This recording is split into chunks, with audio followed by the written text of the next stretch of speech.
So, good morning or good afternoon.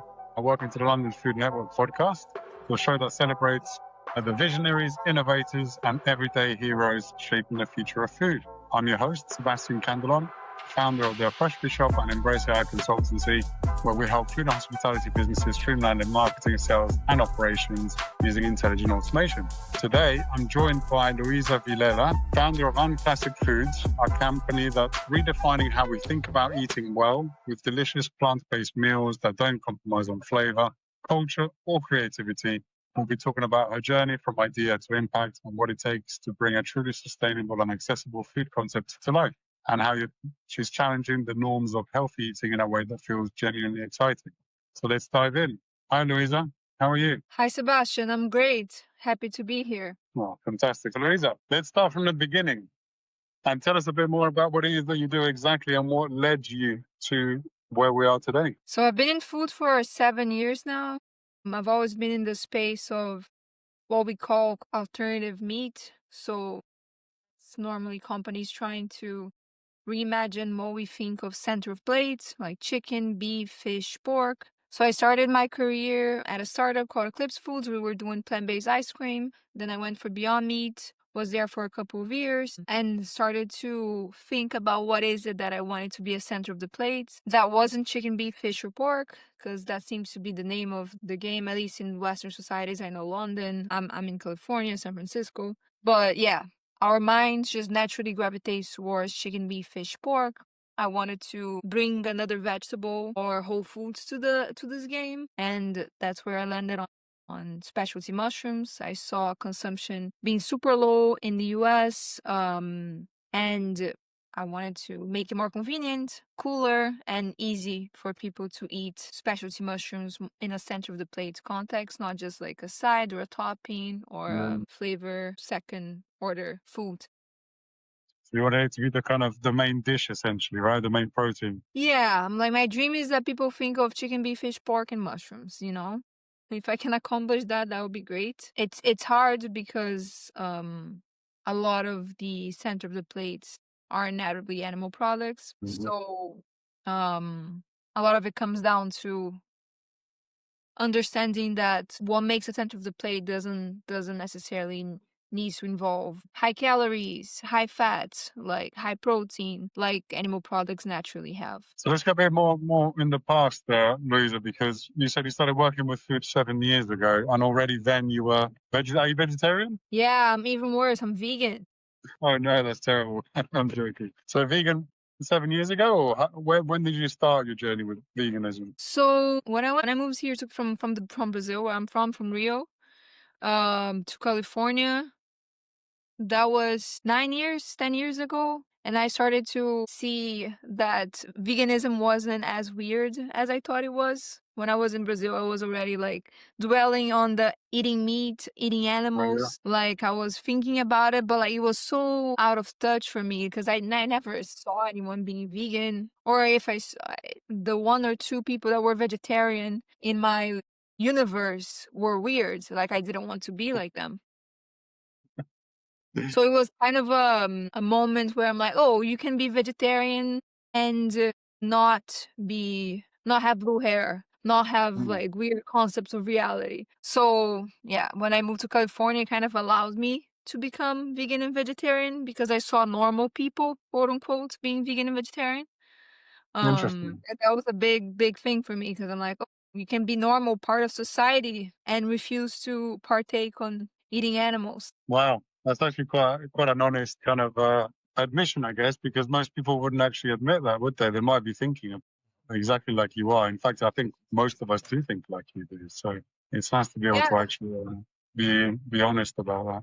Yeah, I must admit, I mean, I grew up in Venezuela in farms, and meat has always been a big part of everything. So I've always, I can't associate a meal without a protein of some sort, still today, if I'm really honest with you. But it doesn't mean necessarily that I would want to eat meat but I just haven't found an alternative. So what is it about what you found, and why does that feel like it's kind of a substitute, I guess, for meat? Yeah.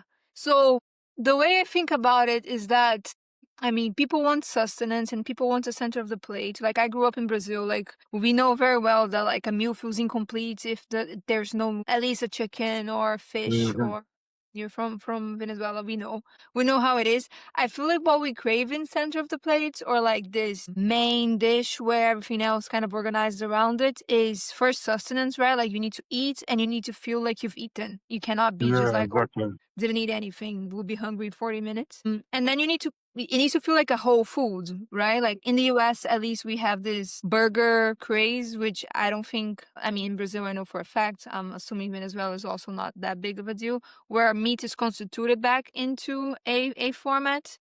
Yeah. I like that. I like the whole food part of it. And I feel that's what we crave, is like, can I look at this and immediately recognize what it is for the one ingredient it's made of, right? So that happens with chicken, that happens with pork, that happens with beef. And the same can happen with mushrooms. Like, it can be like a huge piece of oyster mushroom. It can be a huge piece of lion's mane, and you need to cut it. Like, this feeling of like, oh, this is a center of the plate because it has the texture, it has the sustenance, and it has the necessary criteria of like, oh, I feel like I'm eating something because I'm cutting it and the texture is there and there is the mouthfeel, and it's not just a random mush of consolidated n amounts of ingredients, right? So I think that's a big thing for mushrooms, and it's a whole food. You can tell that it's a lion's mane mushroom. You can tell that it's an oyster or a king trumpet. So you're not trying to hide what it's made of, which I think is very key. And on the sustenance part of it, I mean, mushrooms naturally have lower calories,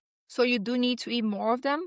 But they're 90% water, so people have this assumption that, oh, if I eat mushrooms, I will perish because there's literally nothing on it. But the reality is that if you cook them down well enough and you reduce their water activity, like, you can easily get 15 to 20 grams of protein from mushrooms without even trying. You just need to actually be able to cook them before, because you don't feel like you're eating a mountain of it. It's like spinach, right? You start cooking spinach and it feels like, oh my God, Hmm. I'm gonna have 65 kilos of spinach, but when you actually cook it, it feels like, man, that's normal. So a similar concept is true for mushrooms, and that's a big part of what I try to do, is like, if we cook them down before for people and make it convenient so that you don't see the huge mushroom as it starts, you just see the like sliced fillet ready to go. That's a big thing there. I mean, mushrooms per like dry mushrooms have 25% protein, which is on par with beef. Like, people don't get that very often, but you can eat a lot of protein if you And eat more mushrooms. fiber as well, right? Would have more fiber as well. They're whole fiber, right? Like, animal products in general don't have fiber. So if you're looking for fiber, which you should be, if you look at the United States diet, only 3% of the population eats the necessary amount of fiber. That's Wow. what we should be concerned with. Is like, okay, no one can go to the bathroom, no one eats enough fiber. What is it that we can bring to light that would actually help on a populational level to satisfy, nutritional constraints that in the Western diet? Same is true for the UK. People just don't eat enough vegetables, and therefore they don't eat enough fiber, and hence all the problems that comes with it, from gut health, chronic Yeah, disease. right. Well, mental health as well, really linked to gut health, right? Totally. And that's a big topic now. You want to feel better, you need to eat better. Like, that's the reality. If you eat a burger, you feel destroyed for the rest of the day, Like, if you eat oyster mushroom, you don't. Like, you can seize the day, you can become something, you know? Well, Luiza, tell me a bit more about the different types of mushroom and what you've managed to do as a product that you actually sell and brand. Because, people think of mushrooms, they think probably of, normal kind of like mass-produced farm kind of button mushroom, or, one of these kind of white mushrooms, or perhaps a slightly larger. I don't even know the names. This is how little I know about mushrooms, even though I love mushrooms. Yeah, I mean, you're very right that, I mean, 96% of the mushrooms are white button, cremini, and portobello. They're all the same species. So they're basically the same mushroom, and that's 96% of the market. 4% of the market is the specialty mushrooms, what we call specialty. They are lion's mane, king trumpets, oyster mushrooms, and all the others like chanterelle, chicken of the woods, truffles, all of the mushrooms you hear of that are very, very specialty, not even cultivated yet. But I specialize in the what I call middle market, like specialty mushrooms that can be cultivated, but are super specialty because they're less than 4% of the market. So that's king trumpet, lion's mane, and oyster mushrooms. I work with a number of farms here in California, and what I do is put them in applications you can immediately relate to. It's hard to get someone to look at a lion's mane, which is like this huge cauliflower-like mushroom, and immediately know what to do with it. What I do is I slice and cook them like a fillet beforehand, so that when it comes to people's plates, it's already recognizable as like it's immediately obvious what to do with it. Oh yeah, I just toss it on the pan or put some olive oil and salt. So And is that's a it bit, dense though? Is it dense? Sorry to interrupt. I'm just trying to get, because I Googled lion's mane, and you're right. It's quite a funny looking kind of yeah. creature, isn't it? Really. And so it comes as this ball that looks a bit like a hairy broccoli or something, or cauliflower. And what do you do then? So you cook it down as it is, and then you slice it. Is it quite dense? Is that what it is? Is it quite a? They are not super dense. I mean, they're super watery, right? So a big thing that you have to do, and a method of cooking that was actually made more mainstream by a London chef, UK chef called Derek Sarno, is you need to cook them down with some weight.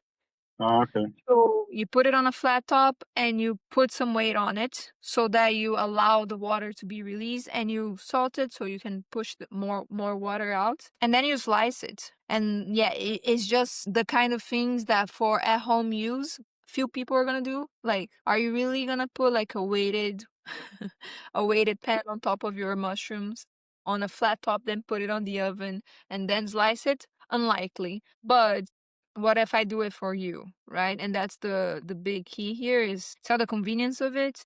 So that's for lion's mane. For oyster mushrooms, the best sellers for my products, for instance, are oyster mushroom nuggets and oyster mushroom wings. So oyster mushrooms are like these white, you can take a look at what they look like, but Yeah. most people, yeah, they look a little bit bizarre as this on the raw format. I always joke that you can't really sell them fresh in great scale, because you can't really understand what to do with it unless you know mushrooms.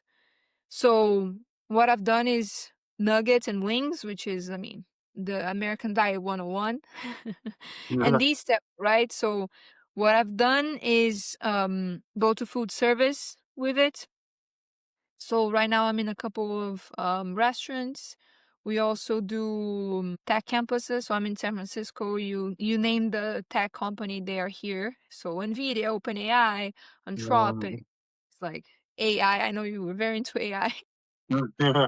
All these AI companies are here, and they have incredibly sophisticated lunch programs, because you can imagine the employees, like you pay someone $1 million a year, they want to eat well while they're working. So yeah, I got a great in on the tech campus scene. People seem to enjoy the concept of mushrooms at the center of the plate, because think about it, for lunch, you don't want to feel heavy after eating. There is this desire to, like, okay, yeah, I'm gonna have lunch here, food is amazing, but I could easily feel like sleeping at 2 3 p.m. Yes, And exactly. media, you need to be on it. You can't be just like, oh yeah, I'll just snooze out and like not care. So I feel the grade in, I have a grade in with the king trumpet strips, which is like shredded chicken, but a lot lighter, serves the same function, serves the same purpose, but you don't feel lethargic after eating. Same is true of the oyster mushroom grounds, which is just these mushroom meatballs. Like, you just feel lighter. You feel like you ate the same, but like you don't have the post-lunch crash, which is super relevant if you're a high caliber employee at these No, companies. absolutely. Well, even everyday people, I just think most people don't realize just how much the wrong food can impact you. I didn't for years and years and years. You know, it would get to 2 o'clock and I would need to have a nap. But now I'm super, super careful what I eat, because I realize that time gives no refunds, and you got to make sure you're on the right side of time, and eating right gives you a significant advantage when it comes to time, you know, and clarity. Exactly. Yeah, this is, I mean, for everyday people, 1,000%. I feel like it's just hided by this, like, oh no, I need to be a A-game performer. And you start to care about it more. If you are like peak performance at like one of these like AI labs that are generating new knowledge every day, you're like, I cannot have like these moments of fogginess or lack of Yeah, clarity. very nice. tired. I'm an athlete in a more of an intellectual way, right? Like I'm a top performer. Like I need to bring A game to this. And yeah, I feel like that's what a lot of employees at these like avant-garde and AI labs feel like. I can't joke about this. Like I can't have a burger and fries. Like I'm an athlete. I need to bring new knowledge to the world. Yeah, right. That so I had some success there. Also stadiums. We do the Chase Center here, the Golden State Warriors. We do the oyster mushroom nuggets for them. And I'm like, really? Will people order oyster mushroom nuggets in a stadium? Which Tell was us very more about this, because that's quite a broad and interesting mix of clients. Well, let's go back a little bit. So you're working in kitchen 7 years. You're a vegan since you're in the States. You don't feel so strange anymore, and you've got these incredible clients. How did that happen? And let's go back to the actual seed of the idea and how that got going. Like, what is it that pushed you from an idea to an actual business, and what was that process? Yeah.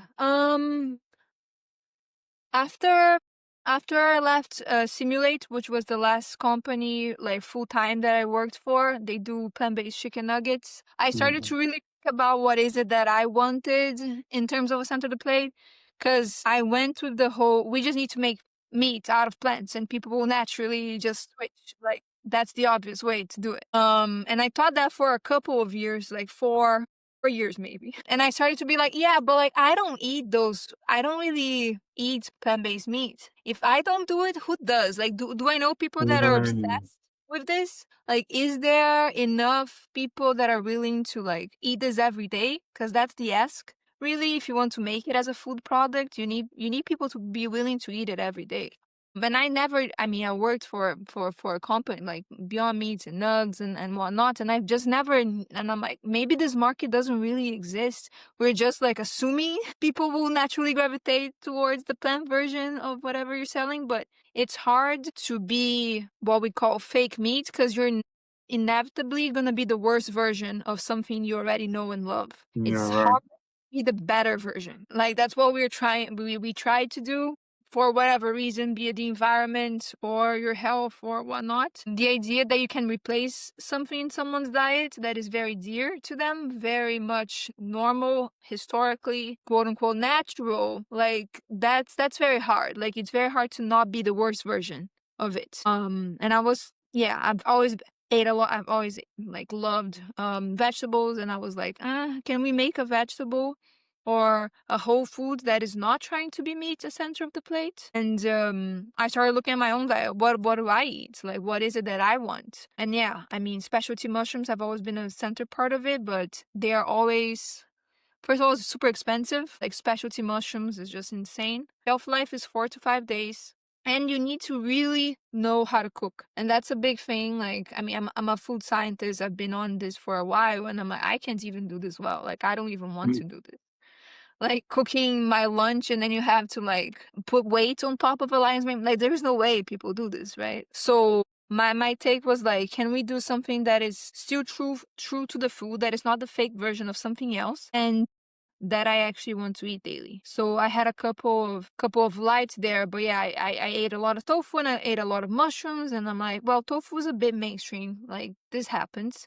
Can we make specialty mushrooms more mainstream? And that's where I started to try to understand what functions these mushrooms could have in our diet. And then I started making the oyster mushroom nuggets, the oyster mushroom rings for fun, for friends. But I started freezing them just because it's annoying to make nuggets at home. Yeah, I just like, okay, wow.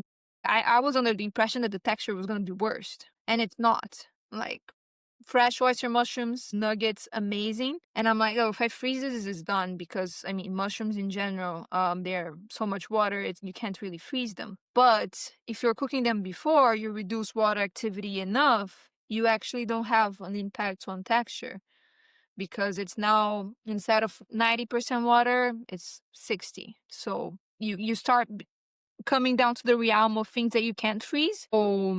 Yeah, I started doing that, started showing it to people. I had a friend who was an early employee at OpenAI, which is like only in California, San Francisco do you have that. But she introduced me to the chef there, and that was my first like client. Like, went into that, and I'm like, I've never sold anything at all, nothing. And the samples that I brought were made at my kitchen. And there I was pitching why OpenAI should have mushrooms in their cafeteria. I had no idea how I was actually going to fulfill any orders, right? Like the max that I could do was maybe 1 pound a day. If I really tried, was on the kitchen every day. But it happens that things that only happen when you're in the game and trying to do something. The chef was very into mushrooms by chance. I've met a lot of dismissive chefs in my life. That one was like, oh no, let's do it. Let's make this happen. And he had like photos of him and his daughter hunting mushrooms in the wild. Like he was a very... And it could have been that it was any other chef that would just be like dismissive or neutral or like, I don't really care about this, doesn't really matter, which is like 80% of them. But the first was very bought into the idea. And I'm like, oh, wow, this is going to go. If the first chef that I talked to wants this, there's something here. So that propelled me to be like, oh no, yeah, this is going to happen. Like I just need to find the right people and like make this truly exist.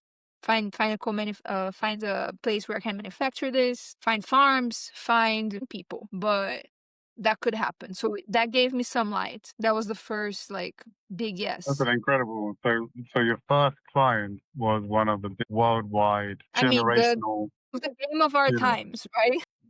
That's just crazy. That's amazing. Well, I guess it fits in it, doesn't it? The kind of innovation and that open-mindedness with OpenAI as your first client is kind of like the stars aligned, right? Exactly. It's like the frontier of like new things. They're more willing and open to things that are not super like you wouldn't find Microsoft or all the other companies buying this at first. Like this girl shows up with a Ziploc bag of specialty mushrooms.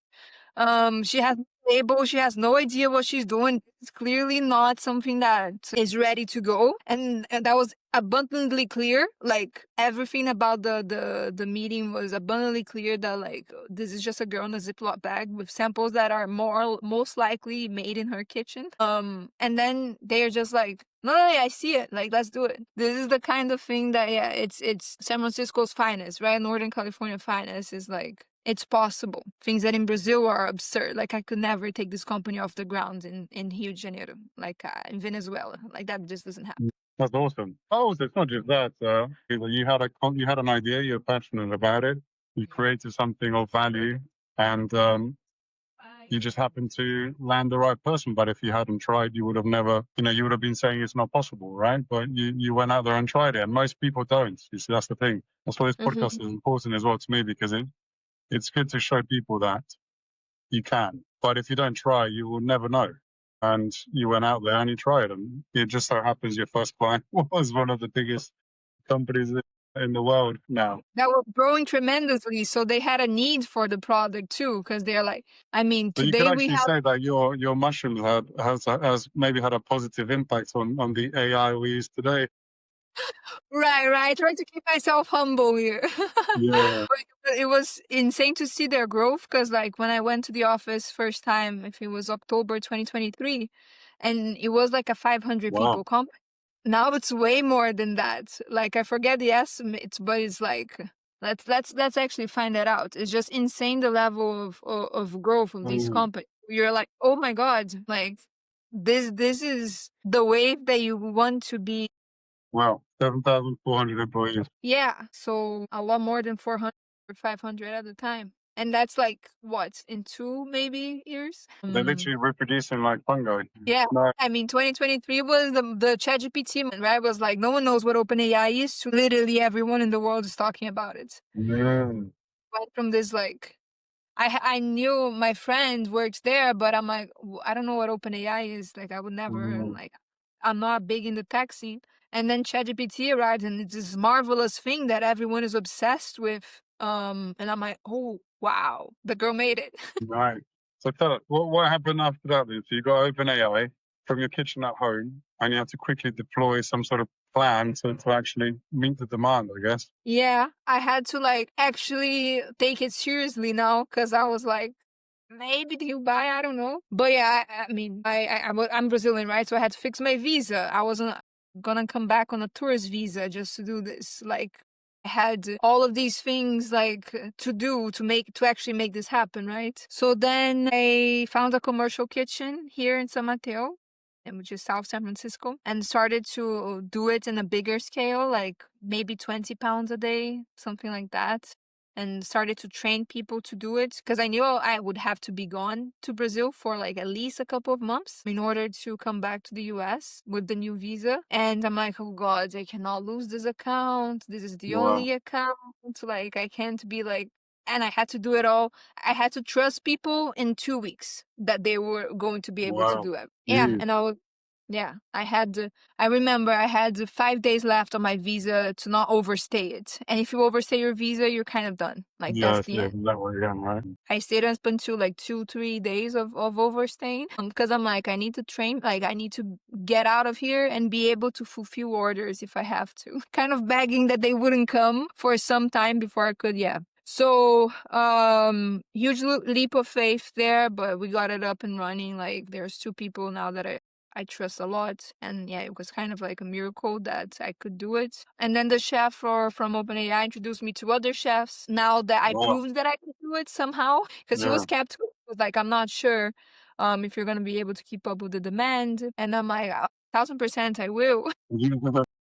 Then he introduced me to other chefs from like Nvidia, from LinkedIn, Uber, all of these like insane tech companies. And that's how I got started on tech campuses. And then what I did was like, oh, maybe this will work in restaurants. And then I would just, when I came back to the US, I would just drive around and do what I call cold food service sales, which is showing up to restaurants with samples and then begging a chef or someone to take a look at the product, which is a miserable experience. Like, I don't wish it upon my worst enemy. Literally, the worst thing you Good can do learning is, curve, though. Good, you learn a lot doing that. yeah, because it's your first real, like, experience with reality. Like, and the reality is that people are going to be neutral to negative towards your product. Like, there's Most are. It's a numbers game, ultimately. Yeah. Yeah. Most people are gonna be like, that's irrelevant. No one really needs this. This is absurd. It was kind of a luck thing that I didn't get it in the beginning because that can like stop you, really. If you're just like, oh no, no, no, it's this product, there's no way. So that went through a couple of restaurants and I'm like, I would like get days when I'm like, oh, today is just cold food service sales. And I'm like miserable. I'm like dreading this so much. But yeah, I landed 1 to 2 restaurants from like, I don't know, I was visiting 20 restaurants a day. Miserable like ratio of like closing to not. But that helped me a lot in terms of like product development on what is it that people didn't like about the product. Mhm. Mhm. Because one thing is large tech campuses, you're cooking to 7,000 people. The other thing is like, oh, I have 7 options in my menu. And like, why would I give it to you? Like, this makes no sense. This is very precious real estate, right? Yeah. For like, and I'm charging you $35. And if you don't want it, you don't need to come back. I mean, if you're employed at that campus, the food is what it is. You're not gonna change jobs because of it, right? So restaurants are very hard in the sense of like you need to really prove your worth. Sell. And if you're not, I was trying to sell to vegan restaurants. That kind of worked, but vegan restaurants themselves don't work. Like they don't have, I felt sorry invoicing them kind of thing. Like I knew how hard it was to run a vegan restaurant. So I immediately stopped with the vegan restaurant scene, starting to go towards mainstream normal restaurants that actually sold food at a higher volume. And yeah, from there, I was more in the scene, and then I finally met the stadium chef by a farm to fork program. So farm to fork is basically if your food is grown within 100 miles of where it's sold. There's this special program here in California, and if you're in it, you get a lot of other advantages. Right. So I was able to be at this fair where I showcased to a bunch of chefs, and it just so happened that the chef from Chase Center from the Warriors passed through, tried the nuggets, and she liked it. So there I was in the stadium Wow. for the first time, which is very cool. I was like, oh wow, my product's gonna be sold in a stadium? That's sick. That's crazy. That's such a cool story. I mean, that's amazing. That's a really inspirational story. I think that you must be proud. I think that's pretty cool. Yeah, it's pretty cool. I mean, there are a lot of miserable moments, but the stadium thing was really big. What was the biggest thing? You know, what's made everything worth it when you look back now? What I've really, and I've had this more recently, but I've been getting into schools, K through No, 12. cool. All the kids are like, oh, I hate mushrooms. I can never eat mushrooms. They're the worst thing in the world. Because, I mean, their impression of mushrooms, of course, is like slimy, white Mhm. button, poorly cooked, or like a pizza topping that you're just like desperate to get rid of. That's their impression of mushrooms. And then we've launched the oyster mushroom nuggets in a couple of schools here in the Bay Area. So Palo Alto, Marin. And it's a major hit. Like kids love the oyster mushroom nuggets. And I'm like, oh, Do they know that it's mushrooms, or are they just being? it's a nugget. I Ah, mean, K through 12, like they are 3 to 6. Like yeah. they don't really care what's inside. Like they don't You know even what? know that It's funny. I interviewed somebody else actually, and their business is this completely different business. But actually, he said exactly the same story about these products. Was that it's like a snack, right? But it's a healthy snack, but it's disguised as a normal snack, and kids love it, even though they don't know what actually it is because it's got fish in it. But even though it's got fish in it, and after they ate it, they told the kids, you know, that's fish. And I said, oh, it doesn't matter, it's a snack. And the fact that it can, you know, what I mean, when you rephrase a little bit the way that it's kind of presented for kids anyway. It has, and when you actually allow them to try it for what it is, that's yeah, amazing, isn't it? you just don't have to scare them, right? It's like asking a kid if they want red bell peppers and spinach on their pasta. They're like, no, I would rather that. But if you just like make a sauce out of it, they will love it and not ever think about it twice. Yeah, exactly. Just give them a chance to like it. You don't need to be like, oh, my kid doesn't like mushrooms. They will not like this. And like, give them a chance. We don't know. And the nuggets is just an amazing format because, I mean, kids love nuggets and it's easy to eat and it's finger food and they don't see it as if they just saw an oyster mushroom, a weird looking oyster mushroom.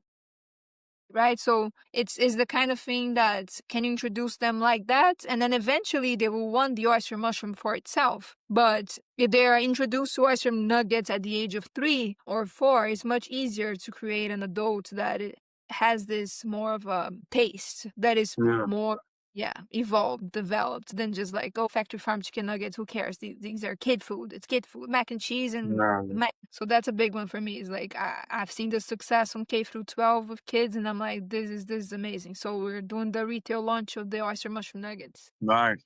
Tell me more then. So, okay, so amazing successes with the food service side. Now you're in schools, you got the stadium, and now you're thinking about retail. So you're thinking about setting up for selling this as a retail product, right? Yeah. So there's two winners, big winners in food service that I want to bring to retail. And that's the oyster mushroom nugget. I feel like there needs to be a nugget that is not factory farm chicken and it's not plant-based chicken because a lot of people don't like the soy protein isolate, cellulose, blah, blah, blah, of the plant-based. So I'm like, what if we do an oyster mushroom nugget, just like a cauliflower wing? Cauliflower wing kind of became a thing. And people now eat it. So I'm like, maybe that's a great. And I've seen the success in food service, and I'm like, maybe we can do something similar in retail. For the other products, is an oyster mushroom fillet. I was very indecisive about making a lion's mane fillet or an oyster mushroom fillet, but retail is so complicated and hard that I'm like, I need to make this product as seamless as possible. So if I'm gonna have a retail line, it's much better if I just start with one mushroom and keep it at that. And it's personally my favorite. Like I eat oyster mushroom fillets like every day. I put it in everything. So what, sorry? I need to try it. It sounds amazing. Yes. I mean, London is one of the best places in the world to be vegan, It And is. There's so many options. Like you go anywhere and it's like everything seems to be vegan. well, there's always vegan options, actually. Yeah, everybody does. On the menus here, I think it's like standard. There's always going to be at least one vegan option. At No, it's least. an amazing place, really. Like it's sad to see that even though that's true, that London is one of the best places in the world to be vegan, like plant-based adoption of products is high, meat consumption is still super high. Yes, that's So true. it's not like, yeah, it's hard to understand on a true like replacement level because the reality is that people don't eat less meat because of it. So we celebrated some wins, amazing wins. you must have had some really tough moments as well. Walk us through some of your toughest moments or the toughest moments and what happened and what you did to get out or get through it. So, a tough moment when you're like trying to get a business off the ground is, of course, you have no money and you never have it. I feel like that's relatable to a lot of entrepreneurs. It's like that happens often, and unless you've tried to do a business, you don't really understand what it is. But like, it's so true that you're like, I can't fulfill this order. I literally don't. So that was one of the big things for me. I'm like, I need to raise at least a little bit of money. Like, and I'm like, who's crazy enough to put money on mushrooms as the center of the plate in the boom of AI? Right? The opportunity cost of capital allocation at the point in time of like ChatGPT is booming it, all these like application layer AI companies just like killing it. And I'm like pitching oyster mushroom nuggets. This would be a great use of your capital. It's a very hard sell, very hard sell. And I saw it, like, I'm like, no one's gonna give me money, really. And that was the moment of like, I need some because there's no way I can make this work. Yeah, I remember like the time when I got the OpenAI like deal, let's call it deal, to the point where I had to go to Brazil. Like I had $400. Like that's it. Like I'm like, I'm gonna go all in, and I don't know how I'm gonna do this. But I started pitching a lot of investors, and of course I get like, for the most part, ignored. For the second part, it's just a waste of time. For the third time, I mean, you name it, like the many ways in which you can lose time trying to raise money. But I got one win with one VC called Unclassic Ventures. They only invest in immigrant founders. That's one of their key like differentiators, is like, we only invest in immigrant started companies. Right. And go in early. Like we're first check in for real. Like, you know how a lot of VCs say that they're first check in. As long as you're the daughter of Jamie Dimon or you have 5 million ARR, you're called first check in. But they were actually first check-in, and I'm like, these people are gonna give me $150,000. That's incredible. No, that's amazing. That's like Silicon Valley 101. And that was like at the point where like I have no money, there's no way I can make this. I don't even have a visa. And they helped me with the getting the visa, because I was 2 days from being illegal. They helped me get the O1 visa, which is a visa for extraordinary ability, which I didn't have a case for. Like all the lawyers that I talked to were like, this is a Hail Mary. Like you don't have a case for extraordinary ability. Only if the USCIS officer is vegan. I remember that vividly, of like being around with like, oh yeah, she's extraordinary. Only if the USCIS officer is vegan. And she is. Yeah, I mean, it was a joke. It's like, we can try, but like, it's not ever gonna happen. And I was kind of like out of options really in terms of visa. But yeah, I mean, I've received 150 no's. Like I've pitched every VC under the sun. Everyone thought I was a mix of idiotic and insane. So like I found one, and then I found an angel investor, Millie, who put 50K, and that was the beginning. Okay, now I have $200,000, and I'm like, let's go. But I mean, from not having anything to having like some money in the bank, it felt impossible. Like, because you get very devastated when you're trying to raise money and it feels impossible. You know, you're like, no one will ever put money on this. Like, this is crazy. Yeah, tough. Yeah, you just need to like find the 1 or 2 people that will, and then prove that it's possible. But it's so easy to give up, and so many people that I know have given up because they couldn't raise or they couldn't do that. And yeah, I always tell myself that like, if my company doesn't work, it's because of me. It's not because I can't raise money. It's not because of external factors. It's not because of tariffs. It's not because of anything else. And that makes it it's powerful in the sense that like, if it's on you, it's on you. Like if it succeeds, it's on you. If it doesn't, then you know who to blame. And that makes it so it's harder to give up, because you're like, I'm gonna really let myself down here. So yeah, I mean, the toughest moments is having no money and trying to make something happen. Wow, Yeah. incredible though. I mean, that's such an inspirational story, Louise. I wasn't expecting quite so much inspiration in so many angles there, from, you know, being an immigrant with days left on your visa in the United States, and landing this first client as one of the biggest, fastest growing kind of revolutionary companies in the world, you know, and then the cascade after that of all the different contacts to then come into a stadium to, you know, investors. I mean, that's an amazing story. That's incredible. That shows such innovation, resilience, and it just shows, you know, the American dream, if you like, or what people always talk about. But it's not just in America. This is, I think, in the Western world, you know, these possibilities do exist. And like you say, most people just don't, they just don't get out of bed. Everybody's got a great story. They've got a great business idea. Everyone's full of criticism, that's for sure. Everyone's very happy to tell you how stupid you are or how, you know, how you're wasting your time, right? But Yeah, you are everyone. exact proof that, you know, you can do it. And you must absolutely do it. If you have an idea, you know, you've got to go for it, because the regret of trying or the regret of not trying, you know, they're very different, and they hit very differently as well. So in your case, you know, you will never suffer that regret of not trying. That must feel nice. Yeah, you suffer all the regret of trying. Like it's not trivial to do it, but I mean the highs are so high that it you survive it. The good is really good. The bad is constant and often, Yeah, but right. Like the the food good industry. are good. You You get a don't good. do, you know, yeah, the good, bad, and the ugly. Exactly.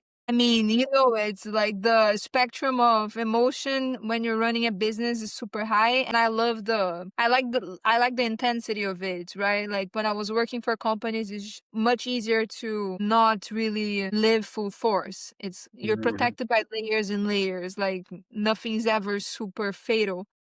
Yeah, So you don't really care that like truly. If it's all you and it's your concept and if it works, it's you, then that brings the intensity to the max, right? Like then you need to prove yourself truly. And I find that a better way to live for nice. now. Well, look, Louisa, please plug in your business. Where can people find you? What's next in terms of where people can find you? You said you're going to be doing retail. You know, what is it? Is it going to be statewide, nationwide? What's the kind of roadmap? Yeah, so for retail, we're gonna do California first. So local independents, Berkeley Bowl, Gus's, Rainbow. So a number of independents here in California.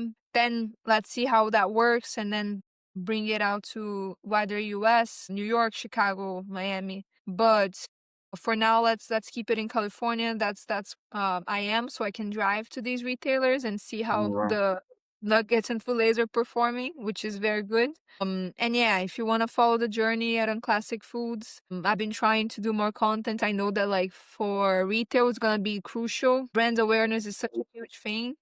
Which for food service isn't really like food service sales happens by word Yeah, of it's very mouth. different. Retail sales happens by people knowing that the product is there, and you can't really Yeah. do it as a top-down approach. It needs to be bottom up. You need to create awareness, and it's hard. So yeah, follow us if you want to check out the Unclassic merch at unclassicfoods.com. And yeah, super happy to talk to anyone trying to start a business, that it's not trivial.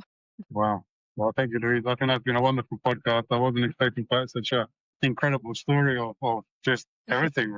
You're talking about, you know, the right person at the right time in the right place, right? And you kind of hit that a few times, it seems, with your first clients, to landing your premises, your visa, your investment, and all these amazing opportunities that came up, you know, that would have never come up had you not just taken that one first step in your Ziploc bag full of mushrooms from your house kitchen. Yeah, it was like from negotiating with a roommate for kitchen space to make the oyster mushroom nuggets to show to Amazing. open it. She was an employee at Nvidia at the time, so she probably thought I was crazy, right? Like, I'm sorry, I'm doing chips, microchips to power the world, and my roommate is doing oyster mushroom nuggets in the kitchen non-stop until 3 a.m.